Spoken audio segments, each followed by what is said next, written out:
Hello everyone, this is Jose Betancourt, and as always, thank you for viewing my videos. So here I have a 12.9-inch iPad Pro, first generation, but it is running iOS 11. This is in beta, so it's not something that is necessarily stable right now. I did take a chance of installing this on my phone as well, and I'll show you my iPhone 7. And overall, before I even give my little demonstration, I am really impressed with what Apple is presenting with iOS 11, especially on the iPad Pro. It's going to really up the game when it comes to multitasking and just overall functionality. Now, the biggest thing, of course, that they announced, Apple that is the new addition of a file system, which is about time. Now, I have it down here somewhere, and I do apologize for not having that ready right off the bat, but I'm just going through my folders because, as you can see, there is a dock down here on my iPad Pro, so that is really cool. Of course, I got Voltron in the background as well.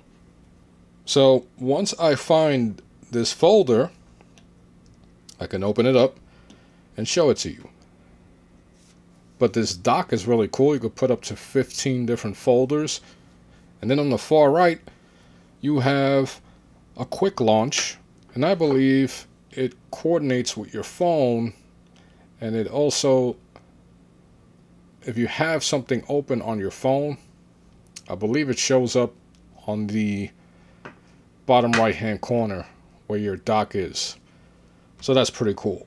So let's go back to finding this folder. I do apologize about that. There goes files. So you have a bunch of files, and right now I don't have any. Well, actually I do. Look at that. I have some from work. I have a few prints from work. And so you can put Dropbox, you can put different file sharing cloud systems, have them available on the left hand side. And for someone who has tried to get around this through various different apps, having an app that is built by Apple specifically for iOS 11, it's great. It's great to have that. Another thing that is really, really convenient to have is the ability with notes. And I hope there's nothing crazy on my notes. Okay, so let me create a new note. So of course, with the Apple Pencil, I can write something. Or if I want, I can simply use my finger. So you can use the same thing on a non-iPad Pro, even on your phone. So you don't necessarily need an Apple Pencil and an iPad Pro to utilize this new note feature. Now, being able to write isn't necessarily new, but let's say, for example, I open up my images. And it doesn't necessarily have to do with images. Let's say I want to share, or I'm working on a project, I'm writing a quick note, I have a photo that I took of something, I can simply drag it. Whoops. And I'm not doing a very good job right now of showcasing this, so I apologize. There we go. So you see the photo goes straight from one screen to the next. Because before, we can only do split screen for two separate apps. Of course, the apps have to be supported, but you couldn't interact with them. By the way, you can also have 3/4 of the screen for the right side or the app on the right side, where before the maximum would be 50% of the screen. And of course, this is a 12.9-inch iPad Pro, so you're going to get some nice real estate. So I'm going to show you an application that does not support split screen right now on an iPad Pro, or specifically iOS 11. So whenever you have an application that does not support split screen, it's going to be a full square. And there you go. So now the cool thing about iOS 11, let's say I want to write a note, I can still have it available floating on top of the current application that does not support split screen capability. Here's another cool feature. I could take a screenshot. Now the screenshot is going to be available in the bottom left-hand corner. This gives me the capability of doing a quick edit. I can edit what portion of that screenshot I want to share, and I can even make some notes.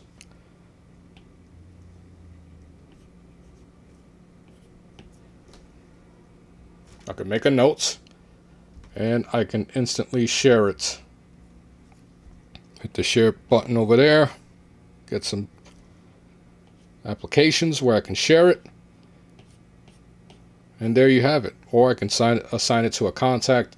So at the moment there's a nice abundance of share features, and when you're done you can hit done and it gives you the option to save it or delete it, so that, like me, you don't have a million screenshots saved into your device and you're running out of room because you totally forgot that you have all of these screenshots saved.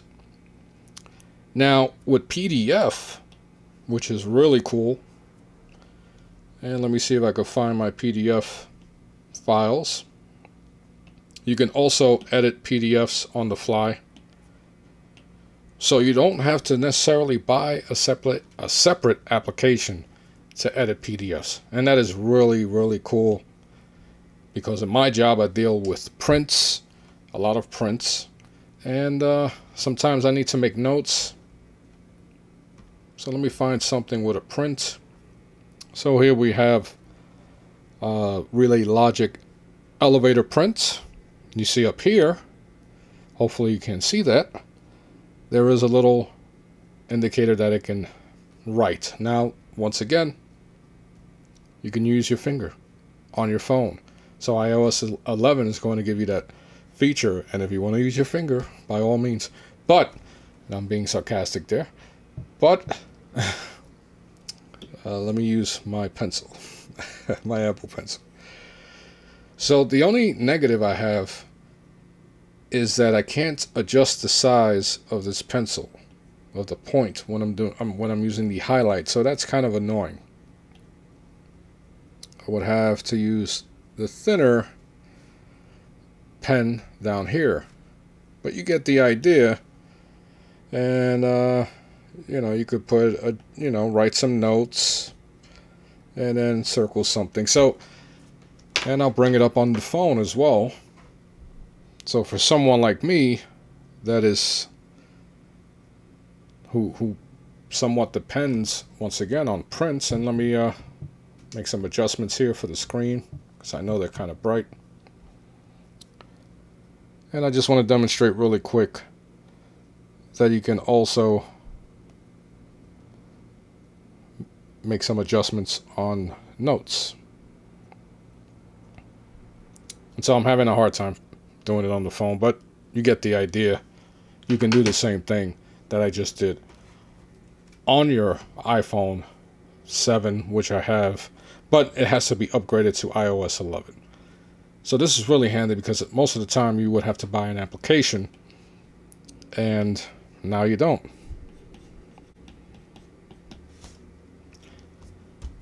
So there's some cool features that for me give it more functionality that is pretty close to what a laptop would provide. Of course, I'm still editing photos and I'm still editing podcasts on the iPad Pro. As you can see here, I have Lightroom and it does a good enough job. So I have no complaints. Of course, I can use my iMac if I want to continue to edit in more detail. But Lightroom on the iPad Pro with the pencil, it does a very, very good job. I have no complaints. Also, I want to give an update on the keyboard because I bought the Apple keyboard for the iPad Pro. I want to give you an update. And I just want to let you know that it's basically broken. Now, I dropped it a few times, so that could have something to do with it.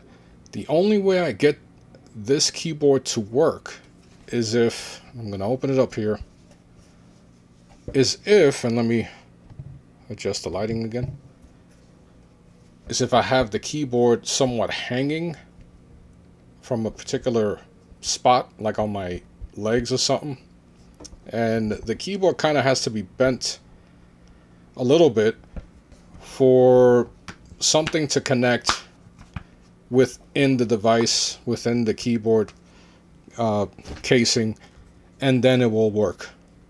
It's a shame because I really have grown accustomed to using the iPad Pro with the keyboard. It's just a complete experience, and when you throw in the pencil, it's a combination that is really, really convenient and really awesome to use. Let me show a few pictures here if I can find anything interesting before we leave. But as I stated, there's a new generation or a new iteration of the iPad Pro coming out. There's the 10.9-inch edition, which looks really cool because the bezels are a lot smaller on the side, and it's going to have slightly more power, a nice refresh rate of 120 hertz. So that's going to help with the pencil. That's going to help with basic operations, from what I heard. I have not tried it. I thought about picking one up. I'm really, really close to picking up another 12.9-inch. Is that I really have no complaints on the current one, especially trying out iOS 11 and having all these features available, and knowing that I can run it on the current 12.9-inch iPad Pro. The need to jump to a newer one really is not, it's not strong right now. I don't really have any particular reason, unless I want some of the things that the new one is going to present, which in itself is not bad. It really isn't. It's a great value. But anyway, that's iOS 11. Just a quick demonstration. And as always, I thank you for viewing my videos. I'm Jose Betancourt, and I will talk to you soon. Take care.